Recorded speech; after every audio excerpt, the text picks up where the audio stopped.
Hello, and welcome to the Be Formless Flow Driven CEO podcast, where we are reshaping life, leadership, and business from the inside out. And it is an Australian kind of a day because I am welcoming to the show Dave Berner, who is in a more sunnier state, although it's raining right now, in beautiful, I'll say Byron Bay, Bangalore, Byron Bay. Welcome to the show, Dave. Hey, thanks, B. Thanks for having me. Although technically I'm British, so I guess it's only like half kind of Aussie themed. I know. I was wanting to trick the audience a little bit, or the listeners, I should say, and Yeah, just like yeah, Aussie, like what a beautiful place to live, though, Byron. You've that's been there, true. what? And I am technically also, I've got my citizenship, so I've got the tick now. Sung Good the on anthem, so I'm in. They let me you. through. Sung the anthem. I love it. Do you know it off by heart? I do not, but I don't know the British one either, so I don't know if that. It's so funny. Whenever I talk to somebody about our national anthem, no matter which country you're from, you either know it or you don't know it. I'm one of those people, though, whenever I'm at the footy or whatever and the national anthem's playing, I'm one of those very proud, like, I know all the words off by Yeah, heart. no one else can hear themselves. You're just drowning them out. No, totally, totally. Anyway, big shout out to all the listeners as well. This is going to be another action-packed conversation. Quite a few really interesting themes coming through and quite consistently as well. This one will also be a lot about that in terms of, I guess, we always talk about, do you work to live or do you live to work? And there's this whole freedom piece, that sort of language coming through, AI, what it's opening up, what we're able to leverage. So without further ado, I'm going to get on into it. Dave, you are the co-founder and CTO of Parachute, and I am going to remind myself to ask you, how did you come up with the name Parachute? I have an idea. I'm interested to hear, but we'll hold on that for a second. And you've spent much of your entrepreneurial journey exploring a question many founders quietly wrestle with, and that is, what if building a great company didn't have to come at the expense of building a great life? So true, because there's still a lot of people out there that think you have to work your 24/7 and that's it. It's just that is the only solution. You had an important inflection point that emerged when you intentionally moved your family to Bangalore up near Byron Bay, choosing to redesign your life around, I'll say flow rather than balance, because balance is just such a rigid form. So flow, like everything flows together. So yeah, choosing to redesign your life around flow rather than allowing business to dictate it, I should say. That decision reshaped how you built companies and leading globally distributed teams, embracing remote leadership, and also more recently exploring how AI can amplify the fundamentals rather than distract from them. Today, as the co-founder and CTO of Parachute, Dave, you and your team helped transform the legal profession by using AI to remove repetitive work, giving lawyers more time to focus on the human judgment that technology just cannot replace. And I totally agree with that. Your journey reflects a shift from building businesses around work to building work around life. And that took me a long time to remember that, to realize that too. At the heart of your work sits a simple question: what becomes possible when technology creates more space for people to do what matters most? That's quite the intro. Thank you. Yeah, well, I love these intros because it really draws, like, I purposely ask the questions I ask before you book in for the pod because it really gives me a great insight into you and who you are. And I think for all the listeners, like emerging leaders, founders, these are actual real time insights that I am pulling out. So let's get into it. Tell us a little bit Yeah. about your journey, because you have been an entrepreneur for quite a while as well. Yeah, I think even before moving up here, that kind of the idea of flow or being able to work from anywhere has always been very important to me. I mean, my previous startup had its origins in the back of a caravan while I was traveling around the back of outback New South Wales with the family. So, two kids at the time, now three, just going all the way out to just everywhere, really, like through Dubbo and through the Warren Bungles out to, yeah, all the national parks out there and all the amazing people. And it's you can still build a business while you're doing that and begin a startup. There's no reason that you necessarily need to be confined to a traditional office space or 9 to 5. Do some hours in the morning, then go play with the kids, and then do a few more hours if they're having a nap, and then we go out maybe to the beach for the afternoon, and then catch up on a few more hours in the evening. So it's not that you're not working; it's just kind of choosing when makes sense in terms of your life in order to fit that in. I love that. I love that you did you come to that realization whilst you were doing that, or were you, like, tired? Were you burnt? Like, was there something that caused you to come to that realization? I think it's always been part of me. So, as I say, I'm from UK originally, and when I first moved over here, which would have been like 14 years ago now, at that time I was doing sort of like websites for small businesses and that kind of thing, and I was still doing that while backpacking around Australia. So that love of being able to carve my own path while at the same time, obviously supporting that financially. Australia wasn't the cheapest country to go backpacking around when you've been in Thailand previously. So I think that was always there, but I did settle in Sydney, or my wife and I settled in Sydney for a while, and we really loved it there. But we were definitely sort of priced out in terms of housing and the like at that time. And that's when we thought, what if we just take the caravan and go and explore? In theory, I can work from anywhere. So why not? Let's just roll the dice. And then you haven't got your rent that you're paying or whatever. So a lot of things do fall away and you learn how to sort of live with less through that Yeah. time period. So I think, as I say, it's always been there, but there's just been various sort of waypoints in my life that have pushed me down that path Yeah, I or love pulled it me.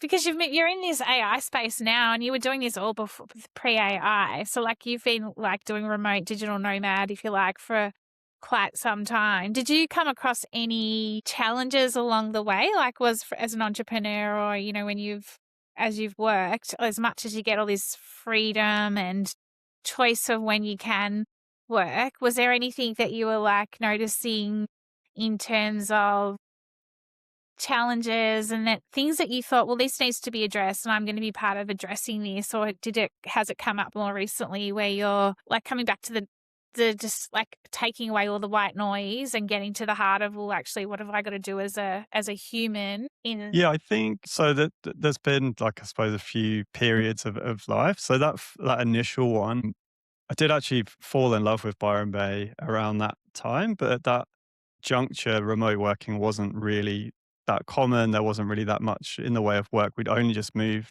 to the country, so had no community or network or anything over here, which I think is ultimately why we ended up settling in Sydney.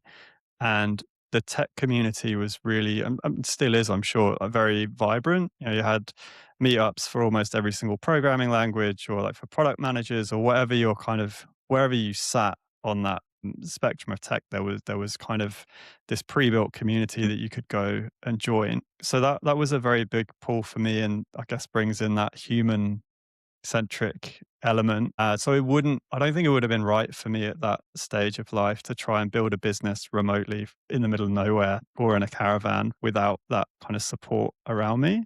So yeah, definitely that stage was okay. This is the sort of community and network building and kind of getting into even just understanding and learning about the Australian tech startup scene and how to build a business here. Because there are differences between the UK and Australia. So then second time round coming here was in that position that fortunately I did have people around me. So being able to build that business is easier when you do have people that you can Yeah. lean on. Yeah. Absolutely. And so then how did you come to form Parachute? Like, how long have you had that business for? Parachute started just before Christmas. So I guess we're coming up 6, 7 months So very. now. Yeah. So very, very, very fresh. My co founder is an ex lawyer who'd been through big law, in-house law.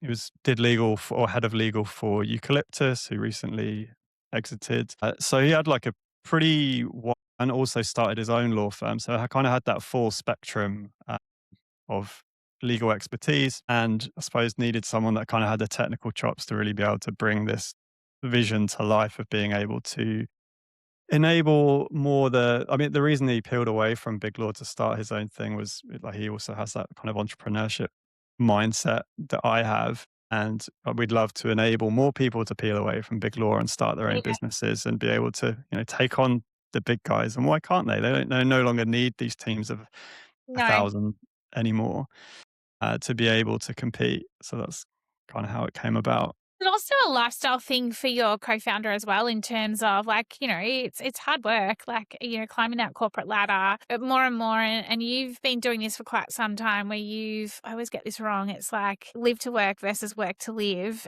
And it's, work to live, not live to work as such. I've got that right, haven't I? Yeah, I'm just triple I think checking. so. Yeah. I mean, I guess I'm lucky in that I do also love what I do, which probably makes things Yeah. easier. So it never really feels like a chore to be No, building but stuff.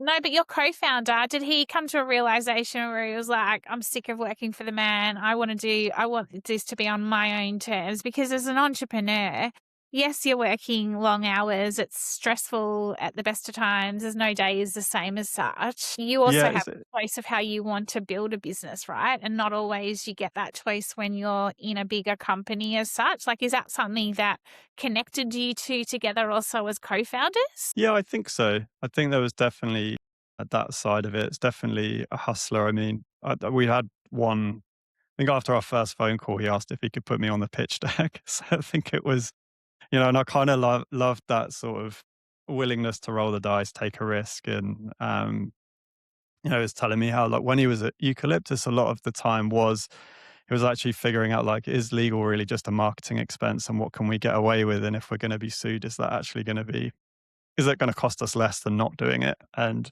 I was just a big fan of that. It kind of aligns with my philosophy on, like, you miss 100% of the shots you don't take. It's cliched, but true.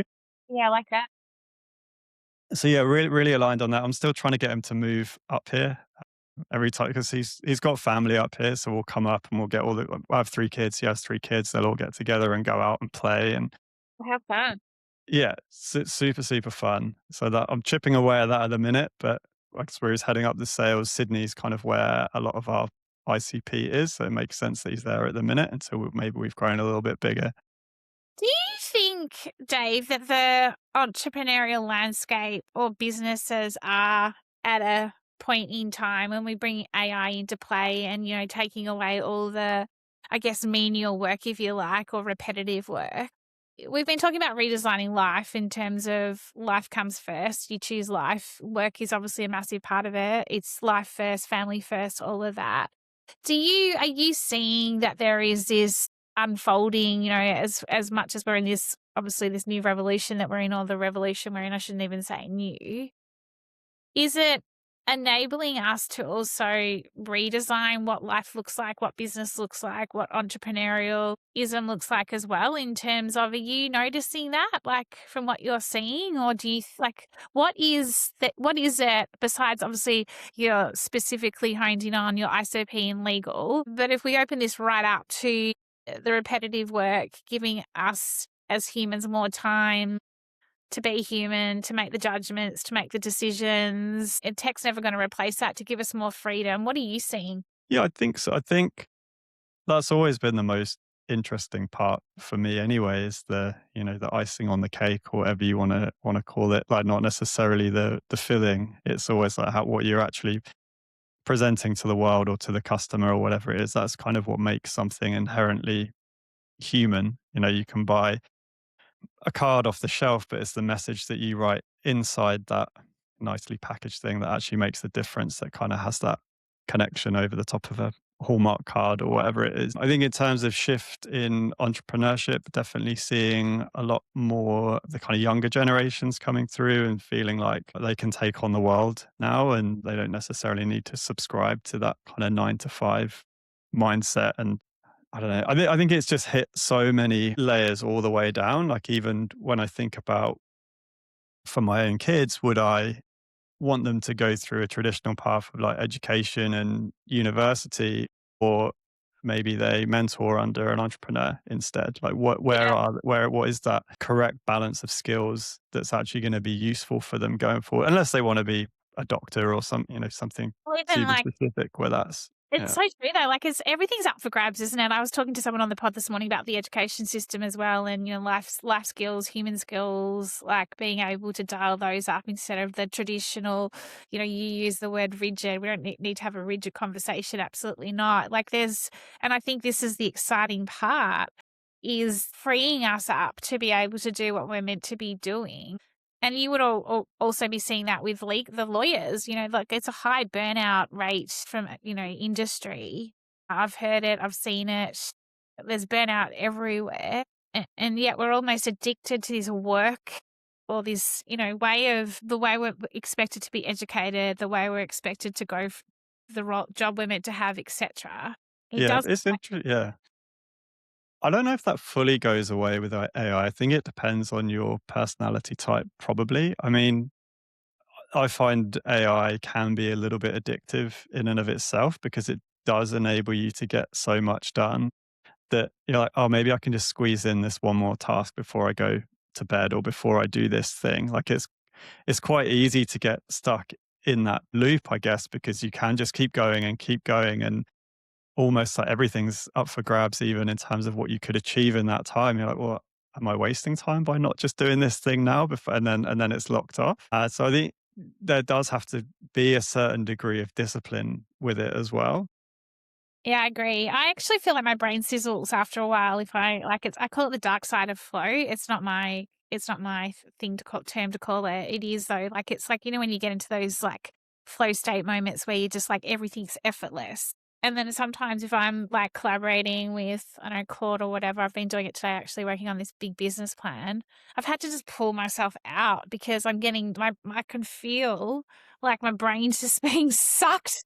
Do you know what I mean? Like, and I think you're right. Yeah, I for think sure. like, is there, I guess the question is for those that have this addiction or this type A type personality and they're high performing, you're taking away all the repetitive tasks so that they can free some more space up. The watch out needs to be then obviously that you don't get caught up in, getting too attached to the tech or the AI because that's not enabling us to live to work. Was Yeah, it work? fully. But it depends on what you fill that extra space up with. If you're just filling it up with more work, then what have you really achieved? I think possibly we'll start to see, a workplace where things become more outcome driven and dream scenario. Maybe people are working 4-hour days and they're kind of really smashing it out for that morning. And then the afternoon they can go do whatever. You'll always have people, I guess, that will want to. And there's obviously different stages of business where it may be more like early stage startup. Those extra, if I was doing 4 hours in the morning, I'm definitely just going to do the 4 hours in the afternoon as well, because it's that kind of like make it or break it stage where you're able to, and that, yeah, it's kind of necessary, but probably depends where you are on that journey. Yeah. And being it must be an interesting, I will use the word balance. It must be an interesting or dance for you in terms of like, you're 6 months into building or you're building your business what did you say? Pre revenue or Pre-seed? Oh, pre, no, yeah, we have revenue, yeah. yeah, sorry, I meant pre-seed. Yeah, it's Monday Yes. afternoon. All How good. do do you have moments when you do have to check yourself in terms of you're working, say, 24/7, or do you have this unique ability to know when to switch off? Like you just said then 4 hours, if you had like, if there was an opportunity to work 4 hours and then 4 hours, like you said, you'd still be working because you've only got really one shot. How do you then enable yourself to have some space to spend time with the family, do all the things and make sure there's time for you too? Yeah, for sure. I'm quite a creature of routine. So I gym every workday morning, 6 till 7. That's kind of my non-negotiable. So there's no AI, nothing else going on there. That's just my kind of Byron Bay. I mean, seriously, like beautiful place to be getting up and going to the gym. yes, that's definitely worse. And then I'll come back, I'll make the kids breakfast. I'll do, if we're not on school holidays, like we are now, but I'll do the school run. So I'll start my day a little bit later and make sure that I've had that time to take care of myself, take care of my family, like first, that kind of, and then have that uninterrupted time to then work. School days here are insanely short. I think it's like 9:15 till 2:45. So I feel like I've kind of got a block and then I'm almost like in the car again to go and grab them. But I suppose those are forced upon me in a way that it's like, well, otherwise I'm leaving the kids sitting there waiting. Yeah. If it's a nice day, then we'll go down to the beach or we'll take them to the farm, which is a great venue over the road from where the kids go to school. And so I might spend a bit of time there and then have some dinner, put the kids down, and then after I read them a story, then I'll probably do some work in the evening. So it's definitely, I guess I'm a creature of habit and of routine, but I don't believe that everyone necessarily needs to work within this constrained window. And you need to give your brain a little bit of an opportunity to reset.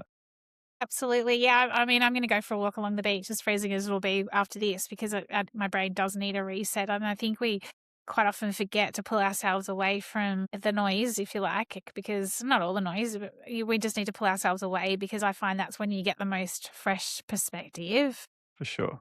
What do you see as the most rewarding and also the most challenging? Oh yeah, I think we've probably talked most about rewarding. What's the most challenging part of building, scaling a business as an entrepreneur?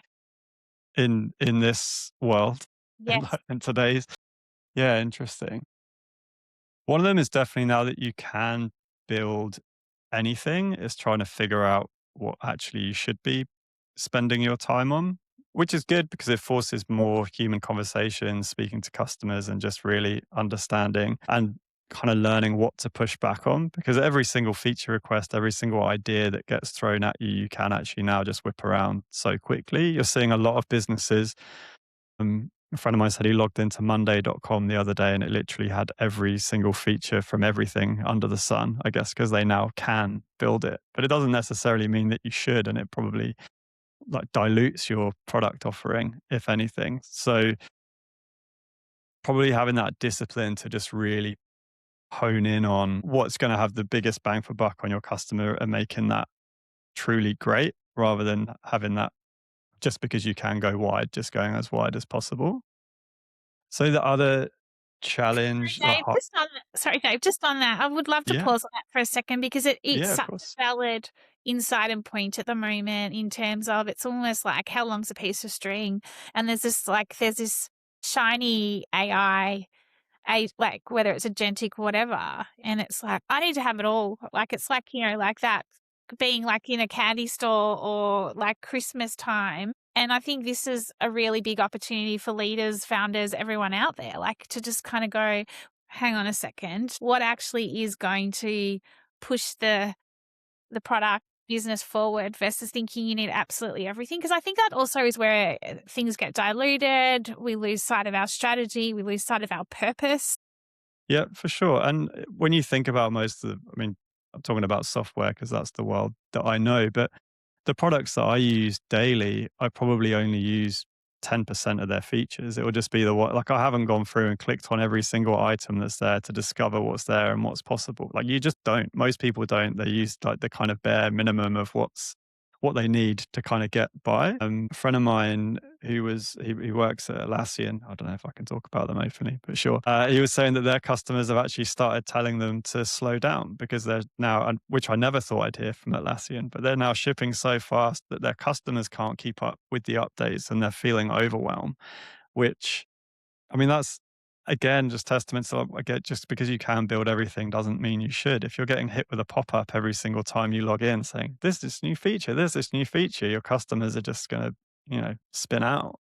Funny you say that, because Riverside, I had a real gripe with them last week, because it changed. They keep updating it, and I don't know. You're a software expert. I'm not.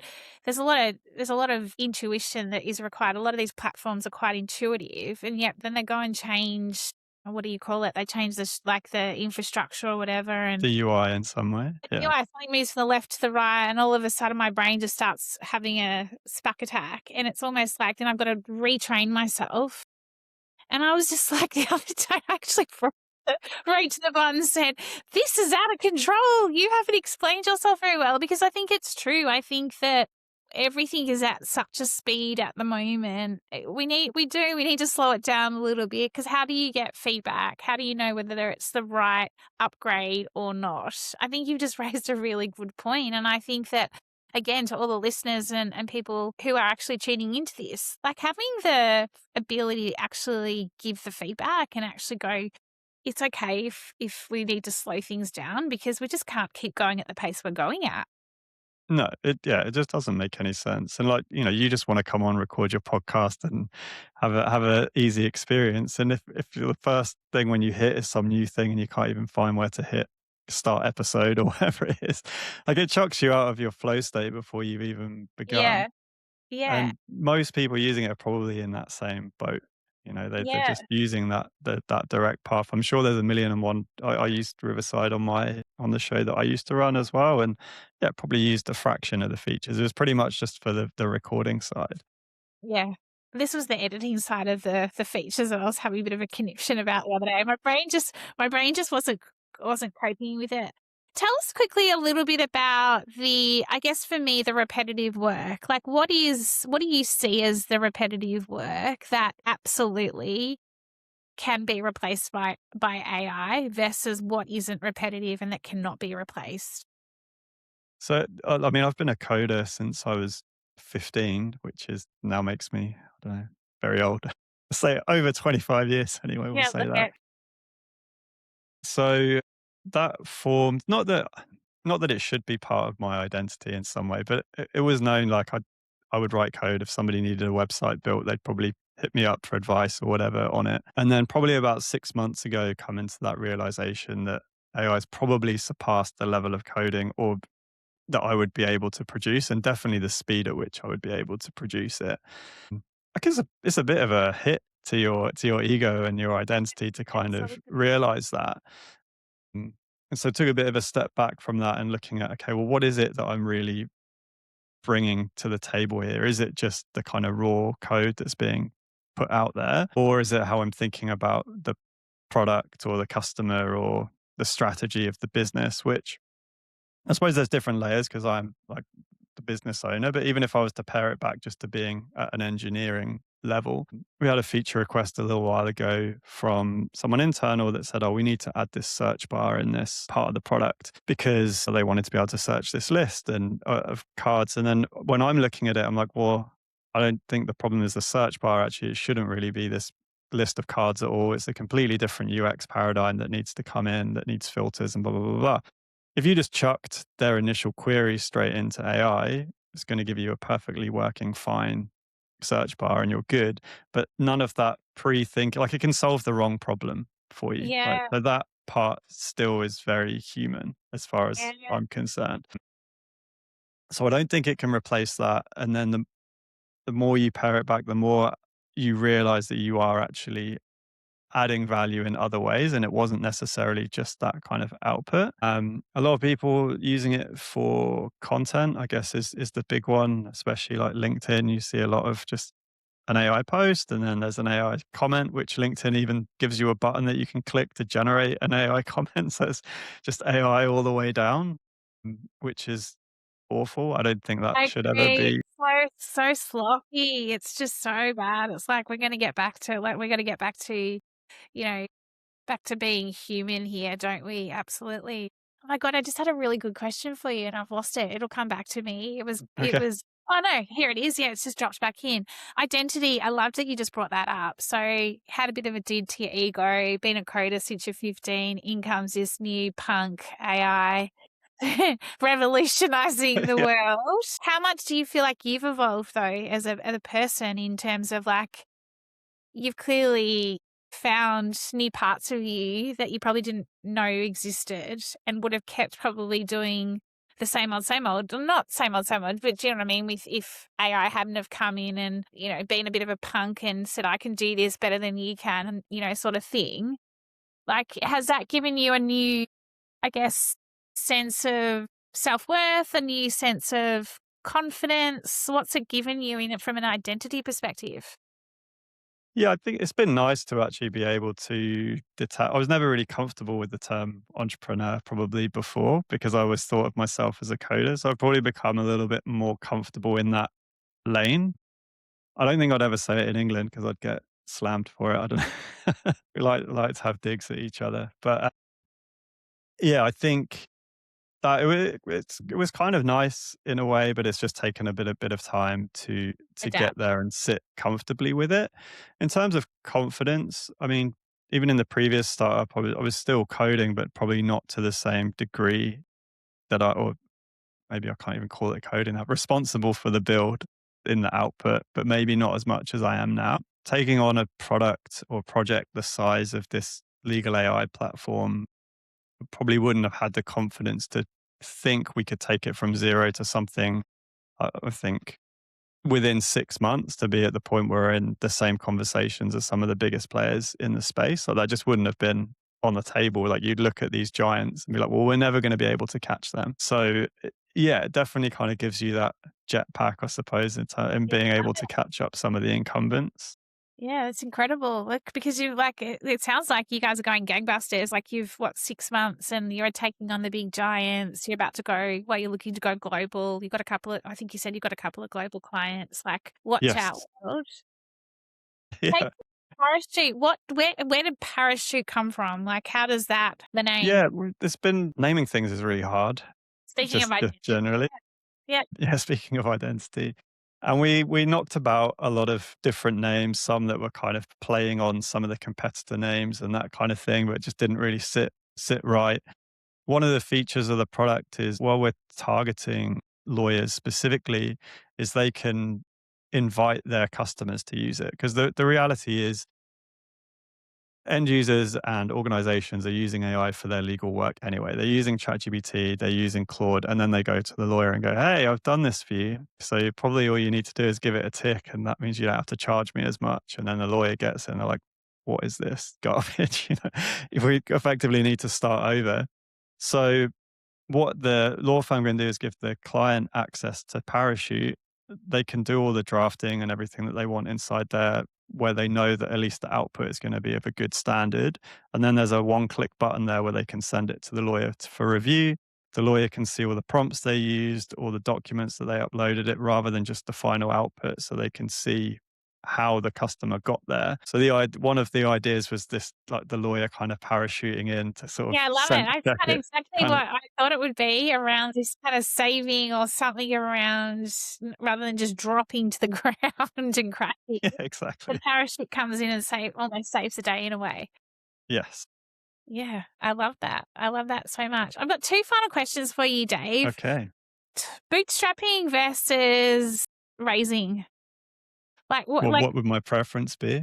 yeah. Like what? Like I mean, it's completely like it's a completely different. I mean, bootstrapping is bootstrapping, right? Like, do you think there's a mix of both? Like, what's your just to get to, I guess my question is, do you for example, to take on the big heavy hitters, I'm using all this crazy language today, it's just coming Yeah. from nowhere.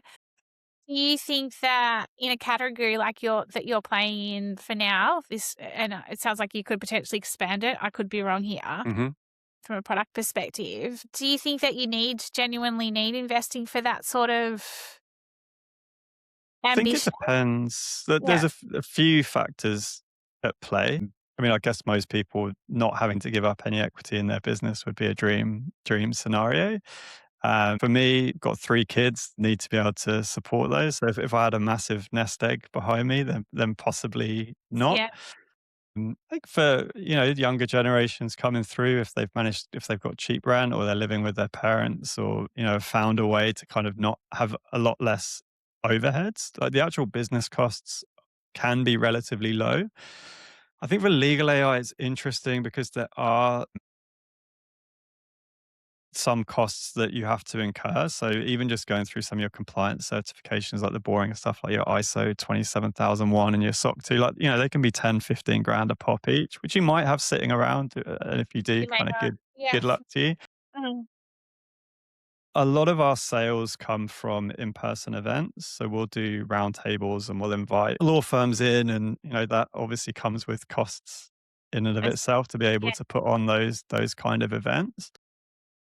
So, yeah, I think it depends on what you're building. If you're building a B2C product, and so you don't have as many of those barriers and you can build it yourself from your bedroom and then just go direct to consumer, probably not. But yeah, I guess for the stage that I'm at, definitely needed some sort of investment. Even some of the integrations we do, like with some of the US partners, they can be 10, 15 grand US to do an integration with you. So again, and these stack up over time, cyber insurance, whatever other, I don't know, these costs come out of it everywhere. Well, yeah, and I feel like what you're saying also is that, like, you've got great ambition, you and your co-founder, and Parachute is going to trailblaze a new way forward, and so it's almost like let's just go for it, sort of thing, versus holding you back if you don't have necessarily the financial backing as from a bootstrapping perspective. It Yeah, could I think limit what's bootstrapping possible. it to get to the point where you can prove it makes Yeah, sense. And agree. once you've proved the model, I mean, like even for where we're at now, like we've got lots of sales coming in, everything's going really well, but we could definitely be bigger if we could hire more salespeople. But you need money to hire more salespeople in Yeah. order to do that. Yeah, Yeah. totally. Totally. All right. And then coming right back to your point around, I guess, creating more space for people to do what matters most in terms of that's what you're doing. You're ultimately, if take what you're building with Parachute aside, you're really like it's coming back down to this redesigning what's important. What would be one piece of advice you would give anyone, founder, leader, anyone really who's in the hamster wheel and doesn't think they can get off the hamster wheel and redesign their way of working to live, not living to work? I think I got that right. I Yeah. can't think. What the like early stage founders or just Yeah, like kind of where it's early someone stage, that's early stage. yeah. Yeah, Yeah, that is a tricky one. I guess we've got to find what matters to you. Like, if you weren't doing this, what would you be doing? Whether it's that you love running or you love beach walks or you love going for a swim or whatever it is, like just making sure that you carve that time out for yourself at some point during the day. That's probably like the smallest possible action that you could take today that actually will make a bit of difference and enable you to clear your head. Uh, for me, it has to be pretty much first thing in the morning. I think dream scenario would be in the middle of the day, but I don't have that discipline, but that probably would be quite good so that you can at least carve it right. and split it and have that separation. Yeah, I love that. You actually, it's a great observation. And last night I was super tired. I hadn't even had a big weekend. I was just tired, and I'd done a bit of work yesterday afternoon, just like trying to get on top of a few things. And then I went to go again last night, and I was just on the couch, and I actually chose myself and just went, "This is not." I'm going to go down rabbit holes. I'm going to end up, it's going to get to like 11 p.m. I'm going to be here on my laptop. And then I'm starting my week tired. And I woke up at 4:30 because I went to bed at 9:30, which is so like not like something I would do on a Sunday night. And I Yeah. felt so fresh this morning. So I made the right decision as much as it was a bit of a test to me. Yes. I've got through so much more today. And here's the other thing that happens, right? And it's a little like sometimes we think we think we have to control everything. And then I had to look at my diary and I was like, how the hell did I let myself get into so many different meetings today? And then all of a sudden this morning, things just started being cancelled or rescheduled. And so I think it's just letting the universe, in the weirdest possible way, sometimes just be careful what you wish for, because all of a sudden my day opened up. And so if I had have worked last night, I would have had all this more space today to do what I needed to do. Like, Yes. so I did it all today instead of doing it last night. It's so funny how that works. And I'm probably sounding a bit out there when I explain myself with that. I just No, think, I think especially the sleep thing, like people always look at like, oh, what's the eating hack I can do? Or what's the, like maybe I can take some nootropics to like get me focused more. Or maybe I can, all these like out there ideas, or maybe I can take these my multivitamins or whatever it is, like, or just go to bed an hour earlier and like, it's like the cheapest, easiest thing that you can do to set yourself up for success the next morning. cheapest way to sleep. I like that. Could be your thumbnail. Dave, thank you so much. How do we find out more about you? How do we find out more about Parachute? Where do we go? Yes, you can find Parachute at goparachute.ai. You can find me on LinkedIn or my website is daveberner.me. Awesome. Thank you so much. Can't wait to see. I might get you on the pet pod again in 6 months, 12 months' time, see where you're at and Yeah, I'd love that. taking Awesome. on the world and what other new, fresh new perspectives you've found. So thank you so much. Thank you for having me. Cheers, B. Have a great week. Enjoy that sunshine. Well, hopefully it doesn't rain all week and you get some sunshine. Thank you. Thanks. Cheers.